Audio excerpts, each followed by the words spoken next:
Hello everyone, welcome to Manwa Explorer Hindi, your brand new destination for discovering the world of MA3 in a whole new way. Today, we are talking about Chinese manhwa called Lord of Mysteries. Please like and subscribe, click on bell icon, let's get started.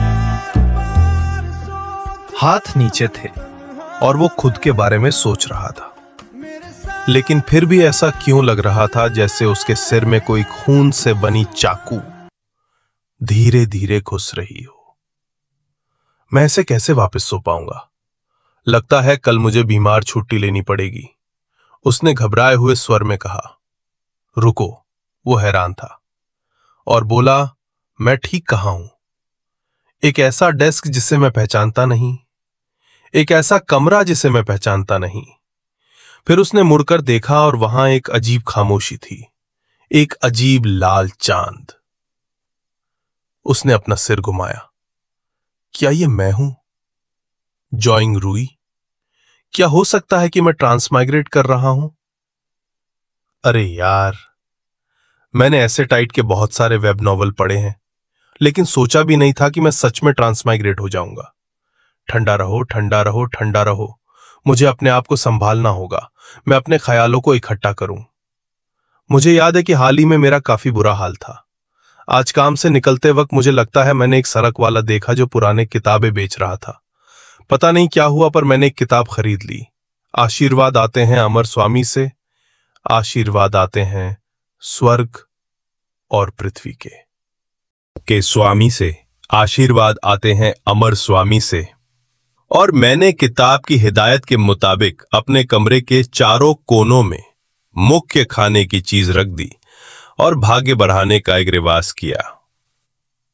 पर यार, कुछ भी बदल नहीं हुआ। आखिरकार ये सब बस बेकार की बात थी। ऐसा हो ही नहीं सकता कि मैं भाग्य बढ़ाने की रस्म की वजह से माइग्रेट कर रहा हूं।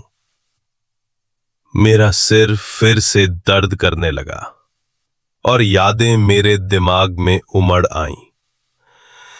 ये किसकी यादें हैं? तभी किसी ने मेरा नाम चिल्लाया। क्लेन मॉरिट, नॉर्दर्न कॉन्टिनेंट के लोएन किंगडम का एक नागरिक। टिंगन शहर में एक काउंटी में उसके पिता इंपीरियल आर्मी में सार्जेंट थे और उन्होंने दक्षिणी महाद्वीप के साथ एक औपनिवेशिक संघर्ष में खुद को समर्पित कर दिया था।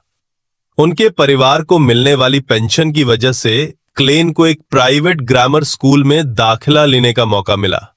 उसकी मां हमेशा एवरनाइट देवी की भक्त थीं, लेकिन उसी साल उनकी मौत हो गई जब क्लेन क्वाई यूनिवर्सिटी के प्रवेश परीक्षा में पास हुआ था।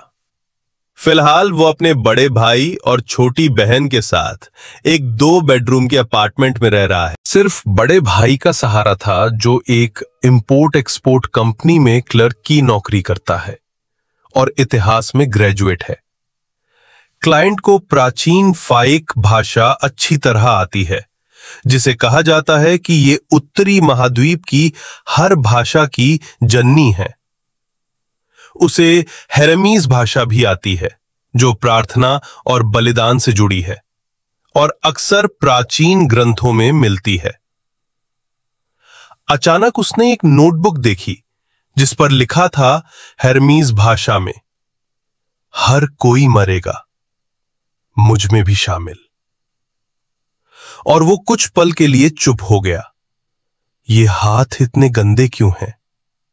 मेरा नोटबुक भी दागदार हो गया है और उसके सिर पर खून छा गया है। खून? मेरी कनपटी में जोर का दर्द हो रहा है।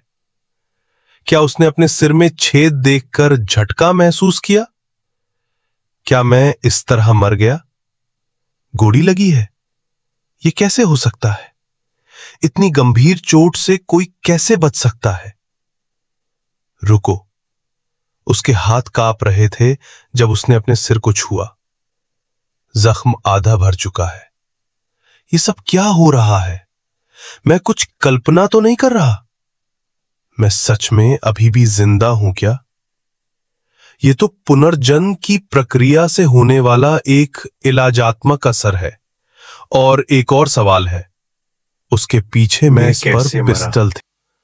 एक गोली गायब थी तो यही मेरी मौत की वजह बनी। जरूर गोली पर खून के दाग थे। हालांकि साफ था कि मेरी मौत गोली लगने से हुई थी।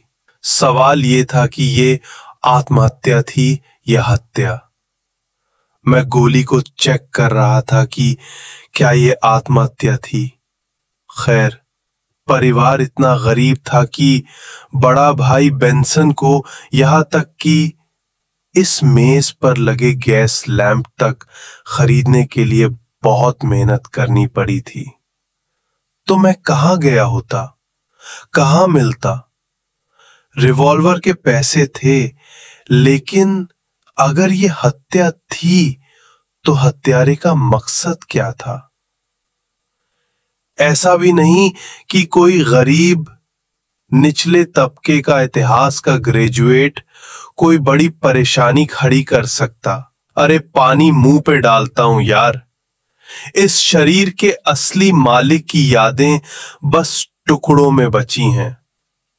मुझे ही तो इन्हें जोड़ना है। मैंने अपना चेहरा धो लिया, लेकिन कम से कम अब खुद को साफ कर ही लिया हूं। थोड़ी देर में जमीन पर पड़ा खून भी साफ कर दूंगा। मैं डराना नहीं चाहता। मैंने पिस्तौल मेरे हाथ में ली और मैं उसे चेक कर रहा था दरवाजे के पास। तभी किसी ने मेरा नाम पुकारा और मैं हैरान रह गया। उसने पूछा, क्या कर रहे हो? मैंने पोकर फेस बनाकर तुम तो पहले ही उठ गई हो। हमेशा की तरह टाइम का पक्का हो। मैंने कहा, मैं पिता की घड़ी ठीक करना चाहता हूं। उसके सुई अब नहीं घूमते। वो शक भरी नजरों से मुझे देख रही थी। मैंने कहा, मुझे दो। फिर उसने अपने हाथ से एक ऑब्जेक्ट लिया। भाई, मुझे पता नहीं ये ऑब्जेक्ट किस नाम से जाना जाता है, तो मैं इसे ऑब्जेक्ट ही कहूंगा। ठीक है, फिर हम करेंगे। इसे एक चीज कहो। मुझे इन अजीब चीजों के अजीब नाम पता नहीं थे। पिता की जेब घड़ी। शायद सबसे अच्छा होगा अगर मैं ही इसे ठीक करूं। क्या ये मेलिसा मोरेत्ती है? 16 साल की मोरेत्ती परिवार की जवान बेटी। वो टिंगन टेक्निकल स्कूल में पढ़ती है, स्ट्रीम और मशीनरी विभाग में। उसका सपना है कि वो एक दिन स्ट्रीम मैकेनिक बने। मुझे लगा ये छोटी बहन है, बिल्कुल वैसे ही जैसे क्लेन को याद है। लगता है उसे मशीनरी के मामले में काफी टैलेंट है। हो गया, तैयार है। सच में ठीक हो गया मेलिसा, तुम कमाल हो। उसने मुझे अजीब सी नजर से देखा। वो मेरी चिंता कर रही थी। वो ऐसा क्यों सोचती है? क्या उसे लगता है कि उसका बड़ा भाई मानसिक रूप से कमजोर है या कुछ ऐसा? फिर अचानक एक आवाज हुई और उसने मुझे कुछ ब्रेड दी। क्लेन, आज ताजा ब्रेड लेना मत भूलना, साथ में मांस और मटर भी। तुम्हें इंटरव्यू देना है तो मैं तुम्हारे लिए भेड़ का मांस और मटर भी बनाऊंगा। याद रखना, ताजा ब्रेड ही लेना और सिर्फ 8 पाउंड ही। मौसम गर्म है, इसलिए जल्दी खराब हो जाएगी अगर ज्यादा ले गए। बहुत सारा, और ध्यान रखना कि भेड़ का मांस और मटर मत भूलना, ठीक है? मैंने अपने आप से सोचा, हाँ, वो अपने नर्ड भाई के लिए प्यार भरी चिंता दिखा रही है। उसने इसे दोहराना ही पड़ा। वैसे भी अगर मैं आज कुछ जरूरी सामान खरीद लूं तो क्या इसका मतलब यह होगा कि मैं फिर से किस्मत बढ़ाने वाला अनुष्ठान कर पाऊंगा और फिर से पुनर्जन्म ले सकूंगा? तभी कहीं से गड़गड़ाहट हुई। मुख्य पात्र कुछ ढूंढ रहा था और उसका सिर किसी चीज से टकरा गया। मुझे नहीं पता ये क्या है, तो इसे कुछ कहेंगे? ये आसान था। मिल गया। और फिर हम थे सुंदर शहर के नजारों के बीच। कुछ आम लोग भी दिख रहे थे और कोई चिल्ला रहा था, आओ आओ, हमारे स्वादिष्ट तवे पर तला हुआ मछली और गर्मा गर्म ताजगी से भरी ऑयस्टर सूप का एक कटोरा सुबह सुबह पियो। ये पूरे दिन ताजगी बनाए रखेगा। सुबह सुबह एक कटोरी पी लो, पूरे दिन ताकत बनी रहेगी। बाहर खेतों से ताजी ताजी सब्जियां आई हैं, सस्ती और ताजा, कोई फर्क नहीं पड़ता तुम किस दुनिया में हो। नीचे के तबके वाले लोग हमेशा बाजारों को रंगीन और जिंदा रखते हैं। ये सब वे पैसे हैं जो बेंसन कैरली ने बचाए हैं। हाँ, कोई फर्क नहीं पड़ता किस दुनिया की बात हो, तुम पैसों में हो तो हमेशा काफी क्यूट लगोगे। वो पैसों को ऐसे गले लगाए था जैसे पैसे उसकी गर्लफ्रेंड हो, और उसने बेटे को भी ले लिया। भले ही मैं ट्रांसमाइग्रेट कर चुका हूं, फिर भी मैं बहुत गरीब हूं। गलतफहमी थी कि ट्रांसमाइग्रेशन से जरूर अमीर बन जाओगे। वैसे भी मुझे जल्दी से कुछ जरूरी खाने का सामान लेना चाहिए ताकि मैं वापस जाकर अपनी किस्मत सुधानी। दुनिया में वापस जाना चाहता हूं, रहने का रिवाज कर सकूं। मैं अब वहां एक बेकरी की दुकान थी और एक खास महिला वहां खड़ी थी। उसके हाथों में कुछ ब्रेड्स थे। सुप्रभात, मुझे 8 पाउंड राई की ब्रेड चाहिए। ओ क्लेन, बेंसन कहाँ है? वो अभी तक वापस नहीं आया। वो कुछ और दिन के लिए बाहर रहेगा। और एक आम औरत की तरह उसने कुछ आम सवाल पूछे।